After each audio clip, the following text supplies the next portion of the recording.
Nyuma yo kurokoka impanuka y'indege ku itariki 12 z'ukwezi kwa gatandatu muri mwaka 2025, Vishwash Kumar Ramesh yasobanuriye igitangazamakuru cyitwa DD News gikora mu Buhinde uburyo yarokotse impanuka y'indege iherutse kuba kuri uwa kane w'icyumweru cyatambutse. Buri kintu cyose cyabira mu maso yanjye, ntabwo nzi ukuntu narokotse. Ku itariki 12 z'ukwezi kwa gatandatu muri mwaka 2025, nibwo indege itwara abagenzi yitwa Air India AI-171 mu bwoko bwa Boeing 787-8 Dreamliner yakoze impanuka. Air India AI-171 yari itwaye abantu 242 ubarimo abagenzi 430 n'abakozi b'indege 12. Abagenzi bose uko ari 430 bakomokaga mu bihugu bitandukanye, harimo 169 bari bafite ubwenegihugu bw'Ubuhinde, 53 b'Abongereza, Abanyaportugal 7 n'Umunyakanada umwe. Ku isaha y'isa 7:38 z'amanywa nibwo indege yahagurutse ku kibuga cy'indege cyitwa Ahmedabad Sardar Vallabhbhai Patel International Airport yerekeza mu Bwongereza i Londres ku kibuga cy'indege cyitwa London Gatwick, aho yagombaga kugera ku isaha y'isa 12:25. Mu rugendo rw'amasaha agera kuri 5:8 ya India AI-171 yagombaga gukora, mu minota mike cyane yari maze guhanuka. Mu masegonda ya mbere kimara guhaguruka, itsinda ry'abari batwaye indege bahamagaye abari bayoboreye indege kuri radar. Nyuma y'iminota mike, indege yatangiye gutakaza balance mu gihe kingana n'amasegonda 30 ihanuka igwa mu gace kitwa Meghanagari iturutse ku butumburuke bwa feet 325, ni ukuvuga metero 191 uturutse ku butaka.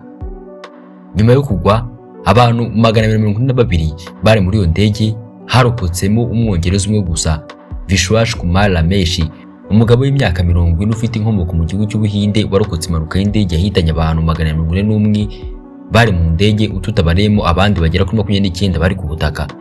Umva uko yasobanuye ibyamubayeho. Rimwe na rimwe natekereje yuko nari ngiye gupfa, gusa ubwo nafunguraga amaso namenye yuko nari nkiri muzima. Gerageza kwifungura ubwanjye aho nanicaye ngo ncikire aho nashobora gucikira.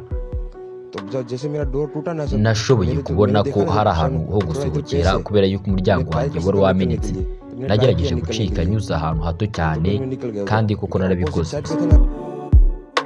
Nyuma yo kurokoka impanuka y'indege, Vishwash Kumar Ramesh yajyanwe mu bitaro bya Civil Hospital biherereye Ahmedabad, aho ari kwitabwaho n'abadogiteri b'inzobere mu bijyanye n'imvune n'ubuzima bwo mu mutwe.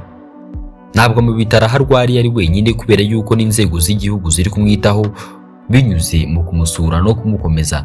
Minisitiri w'Intebe muri Gujarat Narendra Modi ari mu bamusuye ndetse anamuha ubutumwa bw'impumuro ati ni igitangaza cy'umugisha.